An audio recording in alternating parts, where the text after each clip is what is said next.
or to jump before you can walk. Do you understand what I'm saying?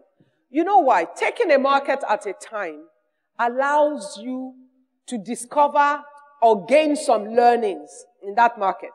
And the experiences of one will always add to the other.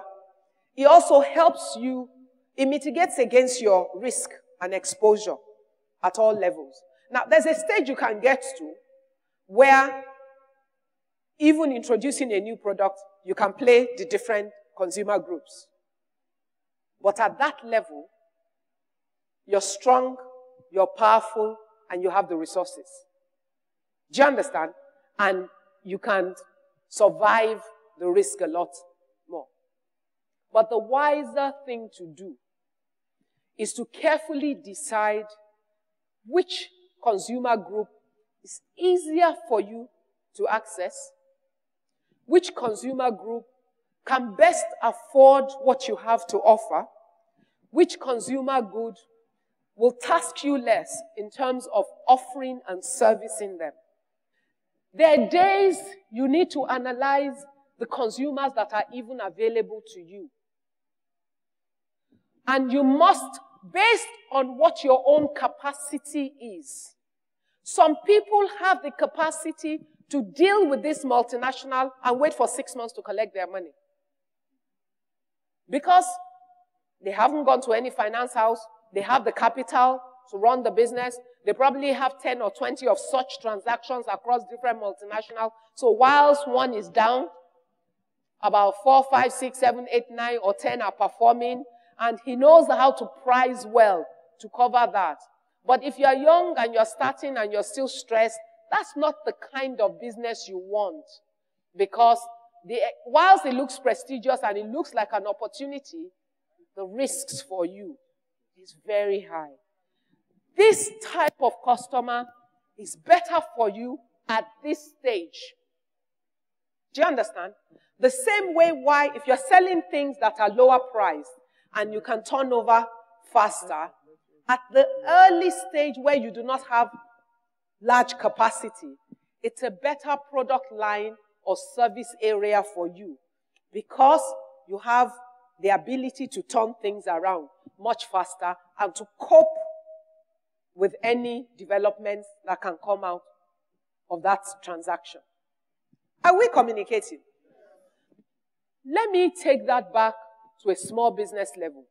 You know, a lot of people go and buy, they go to Dubai, they go to things, they go and buy stuff, and they come back and they sell to people without collecting money. And they're waiting to collect money later. But many times, the later never ends. The money doesn't really come back. So all you have had is what? Transaction. You haven't done a business. You've only done a business when you've had a complete process. You've sold and you have been paid. It's safer to have your stock in your suitcase and tell the person, I will reserve it for you for the next 7 days. Call it layaway. When you bring the money, you collect. If you don't, after 7 days, I'm sorry, it goes back on sale. Anybody who wants it and has the money will buy it.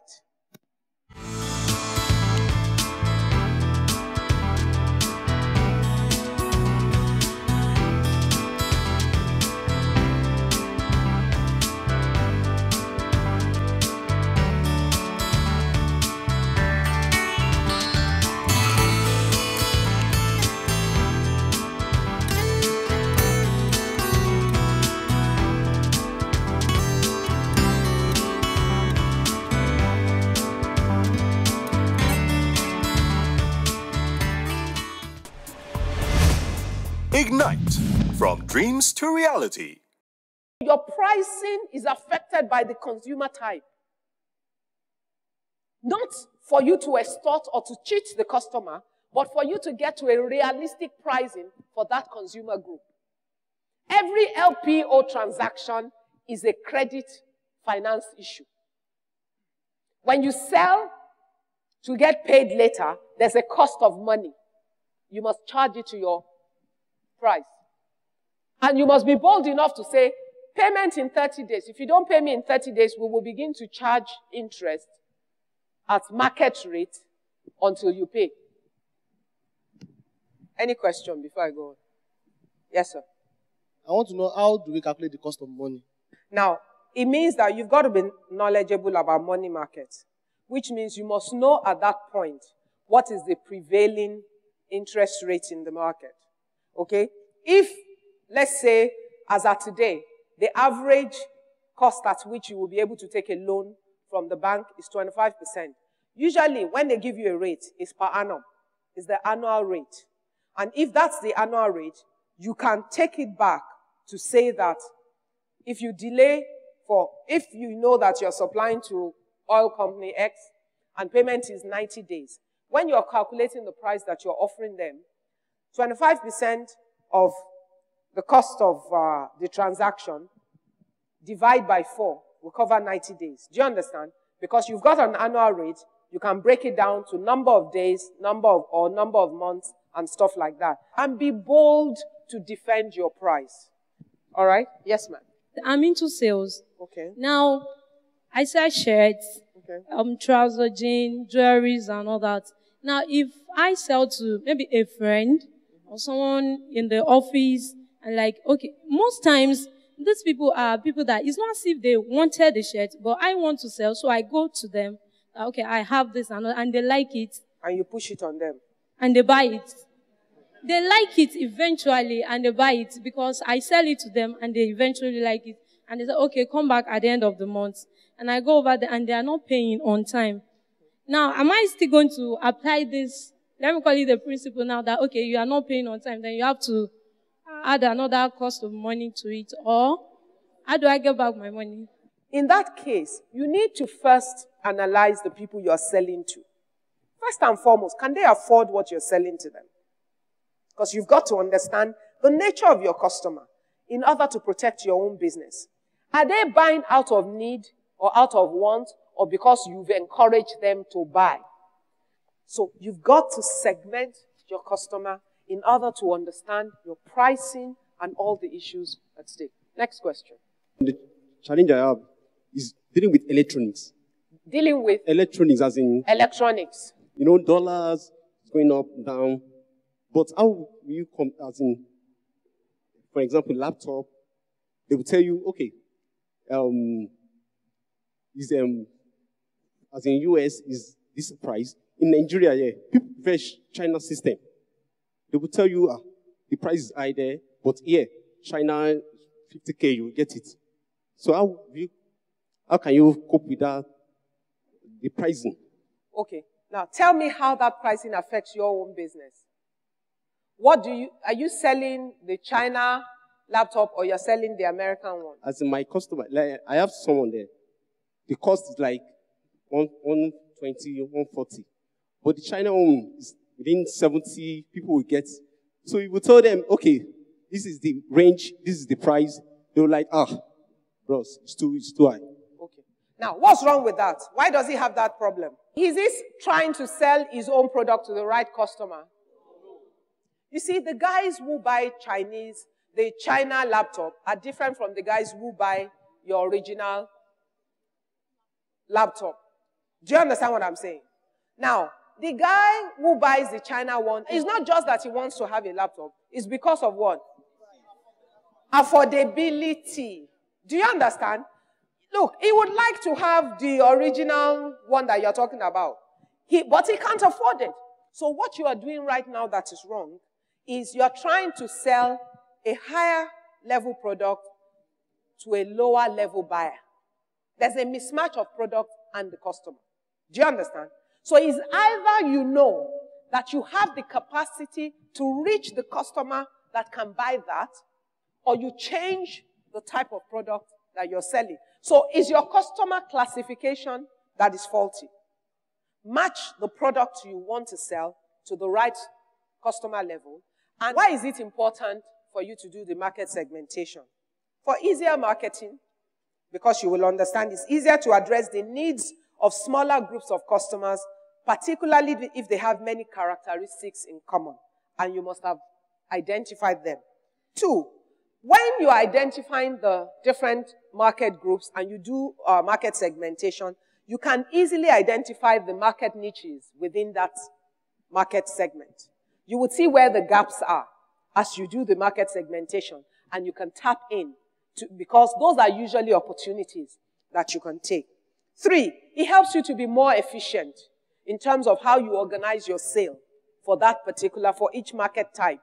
And that would have solved its problem. Because it will not waste time carrying a 120,000 computer around 20, 30, 50 or 60,000 naira computer buyers only. It's inefficiency because a lot of money would have been wasted on transportation and all of that. When do you use your market segmentation? Anytime you suspect there are significant and measurable differences in your market. When you know the markets are so different, you need to understand the different segments to know where to play. And usually, it would mean that the market is big enough. So market must be large enough to warrant segmenting. If the market isn't large enough, it's a waste of time trying to segment. You just need to find the right product for that group. Don't try to split a market that's already very small, okay? It just means the pricing must be right to make that small market profitable, if that's the only situation you have. When the market differences are very clear, differences must exist between members of the market, and these differences must be measurable through traditional data collection approaches, surveys, and all of that. Responsive. If you can't develop promotions and advertising that speak to each segment, there's little value in knowing that those segments exist. You'd find other ways to reach them. When the market is reachable, each segment must be reachable through one or more ways. All right? You segment so that you can determine the best way to reach that particular market group. The market must be interested in different benefits. Segments must differ on the benefits sought from the product. Because from the same product, you might find different applications by different groups of people. And you have to understand the segment to know how to push the same product within their way of life and their own culture and approach. I don't know how many have ever seen HSBC adverts, but HSBC, you have. They always take the same thing, and they tell you how different parts of the world see it. What is respect in one part of the world is dishonor in another is... And it's very simple. In one of the West African countries, that anything that is important that you want to talk about, you do not use a microphone to shout it. So if you go there to sell a product, and you stand there and you take microphone and you're shouting, this product will change your life, they will look at you like a clown. Because in that community, they believe that anything that is important, you don't shout it in public. The only way you can sell in that community is you will go house by house, sit with each family, introduce the product, communicate with them, and sell them the goods. That's the only way you can sell in that community. So the way of life of the people, their culture, and their way of thinking is a part of your customer segmentation. Because you've then got to understand how to best sell the product to them. And don't make the mistake of thinking just because you live in Lagos, that all the people in Lagos are the same. Far.